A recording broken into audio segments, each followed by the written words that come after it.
स्वागत है आप सभी लोगों का मेरे चैनल साइंस टू टेक्नोलॉजी में। मैं अनुपम विपुल आप सभी लोगों का स्वागत करता हूं S2T के पहले बड़े प्रोजेक्ट में, यानी कि फ्यूम एक्सट्रैक्टर प्रोजेक्ट के बारे में। तो ये प्रोजेक्ट पे हम लोग काम कर क्यों रहे हैं? आप ये समझिए कि बहुत लोग सोल्डरिंग करते हैं घर में और बहुत लोग हॉबीइस्ट के तौर पे करते हैं, ये सब करते हैं, लेकिन ध्यान नहीं देते हेल्थ के बारे में। और हर किसी के पास वो ऑप्शन नहीं है। जैसे कि मैं यहाँ एक इनक्लोज्ड स्पेस में हूँ, यानी कि ये जगह हर तरफ से सील है, AC चलाने के लिए ऐसा करना पड़ता है। या कोई छोटा सा रिपेयर शॉप है, वहाँ पे अगर फ्यूम एक्सट्रैक्टर नहीं है तो आपका हेल्थ को बहुत भारी नुकसान होगा। तो ऐसा फ्यूम एक्सट्रैक्टर चाहिए था जो सॉल्व करे प्रॉब्लम को, ना कि बस हवा से खींच कहीं और हटा दो। तो जो बहुत सस्ते आते हैं, जो मार्केट में अवेलेबल है, वो एकदम यूजलेस होता है, क्योंकि वो सिर्फ एक कार्बन फोम दे देते हैं जिसके आर पार लाइट चला जाता है। तो गैस को तो छोड़ ही दीजिए, वो गैस का कुछ नहीं कर रहा है। और प्रोफेशनल वाले जो एक्चुअली आप जिस पे भरोसा कर सकते हो, वो सबका दाम नहीं पूछते, लाखों में आता है। तो कुछ चाहिए था, तो थैंकफुली इस जगह पे DIY बहुत अच्छा सपोर्ट करता है। तो ये मेरा मार्क 1 था। तो रहा बात, कुछ भी बनाने से पहले सबसे पहला काम होता है रिसर्च करना। आप लोगों से बहुत लोग पूछते हैं कि रिसर्च मैं कैसे करता हूँ। तो सबसे पहले सोचिए कि एम क्या है। तो मेरा एम था फ्यूम एक्सट्रैक्टर समझना। तो किसी भी चीज़ पे आपका DIY घुसने से पहले पहले प्रोफेशनल को देखिए कि वो लोग कर क्या रहे हैं। तो प्रोफेशनल देखने में मुझे दो चीज़ समझ में आया। सबसे पहला कि वो सब नॉइज़ बहुत करता है, ये मुझे नहीं चाहिए था। ठीक है, ये मेरा पहला लाइन हो गया कि मुझे नॉइज़ नहीं चाहिए। ठीक है, आपके लिए भी कोई टारगेट होगा कि कोई भी आप प्रोजेक्ट कर रहे हो उसमें कि ये मेरे लिए एक्सेप्टेबल नहीं है। ठीक है, नॉइज़ बहुत करता है, ठीक है, वो हटाओ। बहुत लोग प्रोफेशनल, इनके पास सामान है, वो यूज़ नहीं करते क्योंकि आवाज़ बहुत करता है। तो ठीक है, वो समझ में आ गया कि नॉइज़ है। फिर ये उसका डीकंस्ट्रक्शन है, उसको खोल के देखिए, टेयर डाउन, सर्विस, रिपेयर, ये सब में आपको काफ़ी चीज़ मिल जाएगा, चाहे वॉशिंग मशीन हो, चाहे कुछ हो। तो उसमें एक चीज़ दिखा कि वो लोग जनरली 2 तरीके से फ़िल्टर कर रहे हैं। पहला आपका एक फ़िल्टर है, दूसरा एक्टिवेटेड कार्बन का एक पूरा ब्लॉक है, एक्टिवेटेड चारकोल का जनरली। एक्टिवेटेड कार्बन का सीधा मतलब होता है कि कोल या चारकोल जैसा मटेरियल है जिसे एक्टिवेट कर दिया गया, यानी उसके पोर्स को खोल दिया गया बॉयल ऑफ करके या हाई प्रेशर स्टीम से रिएक्ट करके, और वो स्मेल हटा देता है। यानी कि आपका फिल्टर ही मेजॉरिटी हटा दे रहा है, और बचा खुचा जो मतलब गैसेस है जो फ्लक्स से निकलता है, मैं समझ सोल्डर से उतना नुकसान नहीं होता, फ्लक्स जान ले लेता है। वो फ्लक्स जो है वो उसको एब्जॉर्ब करके हटा देता है, और आपको कुछ साल में, अगर अच्छा खासा वॉल्यूम है आपके पास, तो हर साल आपको उसको बदलना पड़ेगा और तब तक वो अच्छा चलेगा। ठीक है, तो मेरे पास क्या आया, आवाज़ बहुत करता है, आवाज़ कम करने का सोचो। 2 तरीके से सॉल्व करो, एक से डायरेक्ट नहीं होगा, फ़िल्टर लो। तो फ़िल्टर में थैंकफुली काफ़ी खोज विचार के बाद मुझे मैं कोशिश कर रहा था फ़िल्टर एग्ज़ैक्टली सेम साइज़ का मिले जो मैं चाहता था, बट नहीं मिला। ठीक है, ये होगा आपके साथ, ख़ासतौर पे DIY कर रहे हैं, एग्ज़ैक्टली वो चीज़ ना मिले जो आप खोज रहे हो, तो उस केसेस में सॉल्व करने के लिए मैंने डिसाइड किया कि फ़िल्टर ले लेते हैं। तो थैंकफुली अगर आप बाहर रहते तो बहुत सारा एडवांस HEPA फ़िल्टर मिल जा रहा था। अब HEPA फ़िल्टर नहीं मिला, तो what is the second best option? तो सेकंड बेस्ट ऑप्शन था इस तरह का एयर फ़िल्टर लेंगे। इसका काला रंग से चौंकिए मत, इसमें एक्टिवेटेड चारकोल है इसलिए इतना गंदा है। और इसमें पीला-पीला कलर आए तब आपको बदलने की ज़रूरत है, क्योंकि तब वो यानी फ्लक्स ओवरफ्लो कर दिया है। और याद रखिए, हर एयर फ़िल्टर में डायरेक्शन रहता है, यानी कि जो अगर डायरेक्शन इसमें दिया है ऐसे जाने का, इसका मतलब है कि इधर बड़े फाइबर्स हैं, यहाँ बड़ा चीज़ फँसेगा और छोटा वाला ब्लॉक नहीं होगा, अंदर घुसेगा। अगर आप उल्टा कर देते हैं, वो बड़ा फाइबर से छोटा फ़िल्टर भी ब्लॉक कर देगा, इसीलिए हमेशा डायरेक्शन फ़ॉलो करना रहता है। तो ये मैंने एग्ज़ाम्पल के तौर पे ले लिया। ये मेरा आपका बॉश का मिलता है, ज़्यादा महँगा नहीं है अमेज़न पे, और आप लोग दुकान-वुकान में खरीदें तो शायद आपको 100 तक में भी मिल सकता है। अगर आपके पास इसमें कोई ऑप्शन मिलता है जिसमें फ़िल्टर ज़्यादा डेप्थ हो, बहुत अच्छी बात है। HEPA फ़िल्टर मिल जाता है, अति उत्तम बात है। मुझे नहीं मिला, मुझे ये मिला तो मैंने इसके अराउंड डिज़ाइन कर लिया। ये DIY है, और ये अगर मैं किसी को बोलता हूँ कार का आप अपना ले लो, मैं गारंटी दे सकता हूँ हर देश में, यानी कि एक बार 200 देश हैं, 150 देश में आपको ये मिल जाना चाहिए। और ये अगर इंडिया में मिल रहा है तो ऑलमोस्ट हर जगह मिलेगा। ये है इसके लिए टोयोटा इटियोस और टोयोटा लाइवा पेट्रोल और डीजल वेरिएंट के लिए कैबिन फ़िल्टर है, तो ये मिलेगा। इसमें कुछ-कुछ कैबिन फ़िल्टर आते हैं जिसमें ये है, तो ये आप फ्रेश खरीद सकते हैं। अभी मैं नहीं यूज़ किया, मार्क 2 में यूज़ होगा। तो ये हो गया फ़िल्टर का, ठीक है। तो फ़िल्टर तो मेरा हो गया पहला। दूसरा हो गया कि एक्टिवेटेड चारकोल का क्या करें? अनफॉर्चुनेटली एक्टिवेटेड चारकोल बहुत महँगा पड़ता है, तो उसके लिए मुझे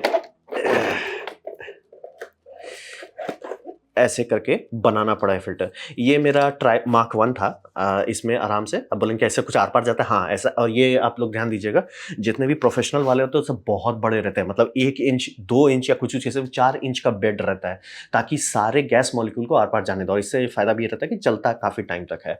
ये मैंने बनाया। डिज़ाइन में सबसे बड़ा गलती मैंने ये कर दिया, बहुत ज़्यादा खाली जगह है। तो मतलब हवा लो, मतलब ये खोजता है, क्या बोलते हैं आपका, ईज़ी पाथ खोजता है, तो ये अगल-बगल से ज़्यादा हवा लीक कर रहा है, और ये जो जंप दिया, काम तो करता है बट इसे बेटर डिज़ाइन करना मेरा इसमें सबसे बड़ा मार्क 1 में गलती है कि वो सीलिंग अच्छे से नहीं होता है। तो ये 2 चीज़ मिला के मैंने फ्यूम एक्स्ट्रा बढ़ाया। क्या ये काम करता है? बेहद करता है। मैं कैसे जानता हूँ? महकता नहीं है रूम, पूरा स्मेल खत्म है, इसलिए फ़िल्टर आपका महक नहीं हटा पाएगा। एक्टिवेटेड चारकोल महक हटा देता है। तो दोनों चलाने के बाद महक खत्म होता है। मैं काफ़ी सोल्डरिंग कर पा रहा हूँ, मुझे ना सिर दर्द हो रहा है, ना कोई हेडेक हो रहा है। अब रहा बात सबसे बड़ा प्रॉब्लम आवाज़ का, तो ये एक बात मैं क्लियर कर देना चाह रहा हूँ। अगर आप कुछ ऐसा कर रहे हैं जो एज़ अ जॉब कर रहे हैं, उसमें अगर कोई भी चीज़ अनॉय कर रहा है आपको, तो आप शांति से बंद कर दीजिएगा। तो मेरा सेहत ज़रूरी है, तो इसीलिए मैंने फ़ैन से पकड़ा। अब यहाँ पे मैं रैबिट होल में चला गया, यानी कि खुदाई करते ही करते उसके अंदर खोदते-खोदते बहुत अंदर चला गया। फैन्स का मैंने पूरा कच्चा चिट्ठा पढ़ लिया, समझ लिया, देख लिया। तो हिसाब ये आ रहा है कि फ़ैन में अगर आपको पावर चाहिए, आपको आवाज़ लेना ही पड़ेगा। आप ऐसा नहीं कर सकते कि बहुत एयर फ्लो चल रहा है, आवाज़ नहीं हो रहा है। तो सेकंड बेस्ट ऑप्शन क्या है? मुझे हवा भी ज़्यादा चाहिए, आवाज़ भी कम करना चाहिए। एक फ़ैन से काम नहीं चलेगा, यानी कि आप एक फ़ैन ले लेते हो, ठीक है? जैसे मान लीजिए अगर आपके पास सस्ता कंप्यूटर फ़ैन है, इस तरह का है, तो ये सब जनरली 1000 आरपीएम के आसपास का आता है। ये आपको ठीक-ठाक काम करेगा, लेकिन ये साइलेंट बहुत अच्छा है, लेकिन एयर प्रेशर के मामले में एकदम हल्का, हवा महल है, कुछ खास काम का नहीं है, ठीक है? तो आप बोलोगे क्या होगा अगर मैं ज़्यादा आरपीएम ले लेता हूँ? तब दाम बहुत भागने लगेगा। जैसे कि अगर आप थोड़ा-सा ऊपर जाते हैं तो 1500 आरपीएम का फ़ैन मिलेगा। ये सब फ़ैन जो है थोड़ा बेटर है, आवाज़ थोड़ा-सा ज़्यादा होता है, आपको पता नहीं चलेगा और अच्छा अगर एयर ब्लेड डिज़ाइन है तो वो भी एकदम नहीं होगा। थोड़ा और खर्च करते हैं तो इस तरह का चले जाते हैं 2000 आरपीएम का। ये बहुत महँगा हो जाता है ये सब फ़ैन। जहाँ पे आप 1500 आरपीएम से ऊपर जाने लगे, दाम पागल जैसा होने लगता है। मतलब एक-एक फ़ैन का दाम आप बात कर रहे हैं 1500-1600 रुपया जाने लगेगा। मतलब 1500 आरपीएम तक आप अभी भी खरीद सकते हैं 1500 रुपया में 3 पीस। लेकिन जहाँ 2000 आरपीएम छूने लगे या 3000 तो 4000 रुपए का एक फ़ैन आता है। तो ये सबसे बड़ा दिक्कत आने लगा। तो ऑप्शन क्या है आपके पास? ऑप्शन है सबसे पहला जो काफ़ी लोगों का मिस्टेक मैं देखता हूँ कि वो एक फ़ैन लगा देते हैं, काम खत्म, वैसे कुछ नहीं होने वाला। ख़ास तौर पे अगर आप इसके आर-पार हवा ले जाना चाहते हैं, तो इसका सबसे सीधा सॉल्यूशन है पुश पुल कॉन्फ़िगरेशन, यानी कि एक ठो आगे लगाइए, एक पीछे लगाइए। ये आपका आवाज़ बहुत बढ़ाए बिना काफ़ी काम कर सकता है। ये मतलब एक सिंपल तरीका है। यही मेरा इस फ्यूम एक्सट्रैक्टर है। यहाँ आगे एक ठो है और ये पीछे है। अनफॉर्च्यूनेटली मैंने पीछे सबसे सस्ता कोई चाइनीज़ियम फ़ैन लगाया जो मतलब एक गली है हम लोग के एरिया में, वहाँ पे लोग रिपेयर करवाते रहते हैं, वहाँ से खरीद लिया। शायद ₹200 का था। आरपीएम बहुत है, थिकनेस ज़्यादा है, मतलब ये 38 मिलीमीटर थिक है, ये 25 मिलीमीटर नहीं। तो थिक है, आरपीएम बहुत ज़्यादा, आवाज़ बहुत करता है, मतलब हम घूम फिर के वहीं पहुँच गए जहाँ चलना था। तो यहाँ पे अभी तक हम लोग क्या सीखे? सबसे पहला बात, कंपोनेंट्स में आपको डिज़ाइन करना होगा। पहला होगा आपको फ़िल्टर, ठीक है? मेरे केस में फ़िल्टर कहाँ रख दिया मैंने फ़िल्टर, हाँ। मेरे केस में मैंने फ़िल्टर डिज़ाइन कर लिया कि मैं ये केबिन फ़िल्टर डिसाइड करूँगा, ठीक है। दूसरा हो गया आपका एक्टिवेटेड चारकोल। ये चारकोल मैंने बड़ा-बड़ा पैक खरीदा है क्योंकि छोटा मिलता नहीं है और जो ग्रैन्युअल्स जो डस्ट के तौर पे ना निकले, मिल ही नहीं रहा था मुझे कहीं। बट ठीक है, एक्टिवेटेड चारकोल जितना ले सकते हैं और चूँकि स्मेल खत्म कर दे रहा है तो मैं श्योर हूँ कि ये काम तो कर रहा है। और जितना भी रिसर्च किया, ग्रैन्यूल्स बनाने का एक अलग स्टेप होता है। एक्टिवेटेड चारकोल बनाने के बाद उसे बाइंड करके ये करना पड़ता है और प्लस ऐसा कौन सा बाइंडर आप बनाओगे जो उसको ब्लॉक ना करे, तो वो थोड़ा सा इसीलिए बहुत ज़्यादा महंगा हो जाता है जो डस्ट के तौर पे ना निकले। मैंने एक और नया पैकेट खरीदा है जो कोकोनट हस्क से बनाया गया है, होपफुली इसमें डस्ट कम हो। ठीक है, वो खरीद चुके हैं, मतलब आ चुका है 5 किलो का, मिनिमम ऑर्डर का रिक्वायरमेंट था तो वो तो खरीद लिया, ठीक है। तो फ़िल्टर हो गया है, एक्टिवेटेड चारकोल का है। एक्टिवेटेड चारकोल की मुझे नया डिज़ाइन बनाना है, तो ये नया डिज़ाइन करेगा। अब सबसे बड़ा मिस्टेक मैंने इसमें किया था, चूँकि मेरा 3D प्रिंटर बहुत बेसिक प्रिंटर है, बहुत धीरे-धीरे प्रिंट करता है। मैंने अब देखिए ये सब क्रॉस ब्रेसेस का इस्तेमाल किया ताकि मुझे प्रिंट ना करना पड़े। ये आइडिया बेवकूफ़ी वाला था। तो अभी तक टोटल में क्या हो गया, फ़ैन मैंने पुश पुल कॉन्फ़िगरेशन लगाया, सस्ता फ़ैन यूज़ करके सारा आवाज़ का बेनिफिट खत्म हो गया। मैंने बीच में ट्राई किया कि मैं इसका वोल्टेज कम कर दूँ ताकि आवाज़ कम रहे। ये ब थोड़ा-सा भी वोल्टेज कम होता है, बंद ही हो जाता है, तो वो उतना अच्छा नहीं साबित हुआ जितना सोचा है। बट मैंने बहुत चीज़ सीखने को मिला। मतलब इस प्रोजेक्ट को रिसर्च करते-करते मैं सारा चीज़ सीख गया कि पंखा में होता क्या है। जैसे कि अगर आप पंखा लेते हैं, तो इसमें आपको जनरली 3 ठो कलर का वायर मिलेगा। होता क्या है सस्ते पंखे में? तो एक होता है ब्लैक ग्राउंड, दूसरा होता है येलो, वो होता है पॉज़िटिव 12 वोल्ट, ये सॉरी रेड, वो होता है 12 पॉज़िटिव वोल्ट, और पीला कलर का जो होता है इसे कहते हैं टकोमीटर आउटपुट। इसमें पल्स आता है, हर रोटेशन पे ये 2 पल्स ट्विंक ट्विंक करके भेजता है और आपका कंप्यूटर पल्स काउंट करता है। पल्स कितना स्पीड से आ रहा है उससे वो आरपीएम गैस कर पाता है। वो टकोमीटर है, हर में फिक्स है। उसका बड़ा भाई 2006 में बनाया गया था, 2006 क्या उससे भी पहले बना दिया, जिसे हम लोग पीडब्ल्यूएम फैन कहते हैं। आजकल आप लोग देखते होंगे हर बॉक्स में पीडब्ल्यूएम फैन। तो इस तरह का था, उसमें 4 पिन रहता है। 4 में क्या रहता है, अगर आप उसका कोई ऐसा इंडस्ट्रियल ले पाते हो उसमें आपको मिलेगा। तो 4 में आपको कलर क्या है, ब्लैक है ग्राउंड, रेड है +12 वोल्ट, पीला है टकोमीटर आउटपुट। टकोमीटर आउटपुट जनरली 5 वोल्ट का सिग्नल रहता है, 0 to 5 वोल्ट वो अप करता है, स्क्वायर वेव रहता है। और फिर blue pulse with modulation input रहता है, यानी कि ब्लू से आप सिग्नल भेजते हैं। अभी तो ये सब, ये पुराने वाले डिजाइन्स में फैन का स्पीड कंट्रोल आप नहीं कर सकते थे, तो किया जाता था, वोल्टेज ही कम कर देते थे और टकोमीटर बताता रहता था कि पंखा घूम भी रहा है कि नहीं। इससे तो कुछ नहीं कर सकते थे, मतलब ये कंट्रोल नहीं होता था, आप जबरदस्ती का फोर्स करते थे।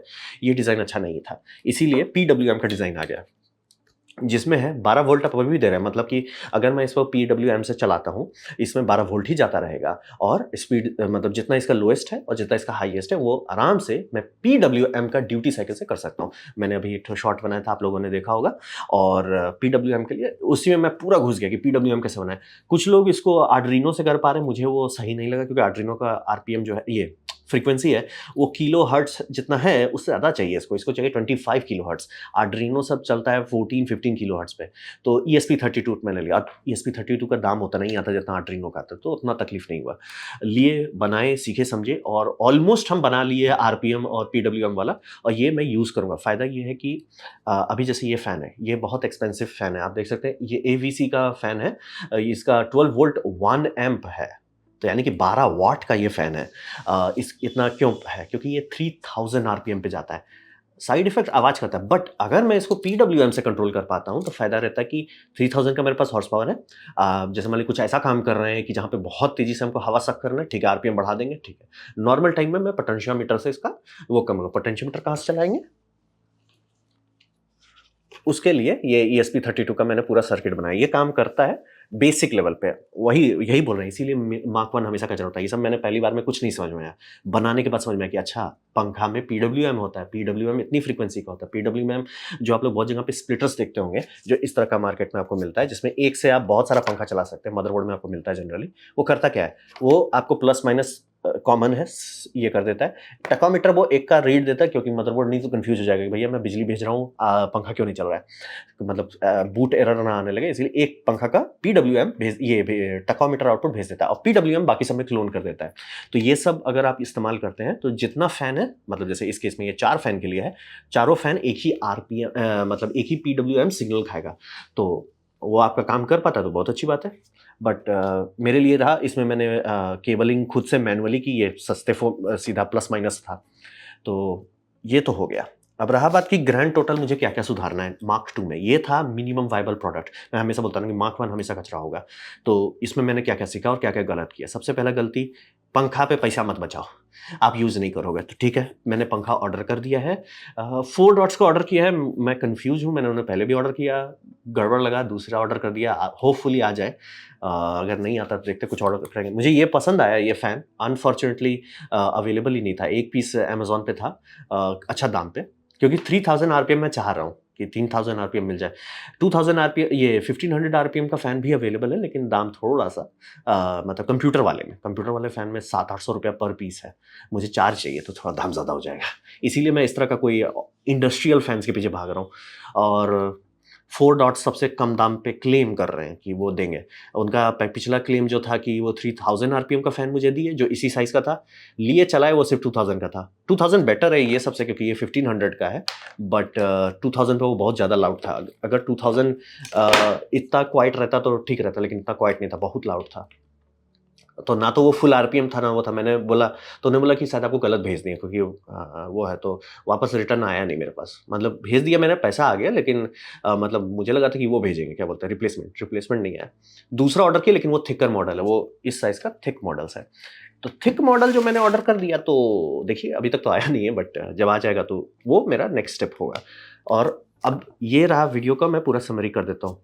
आपको पंखा में पुश पुल अगर आप करते हैं, कम आवाज़ में ज़्यादा काम कर पाएंगे।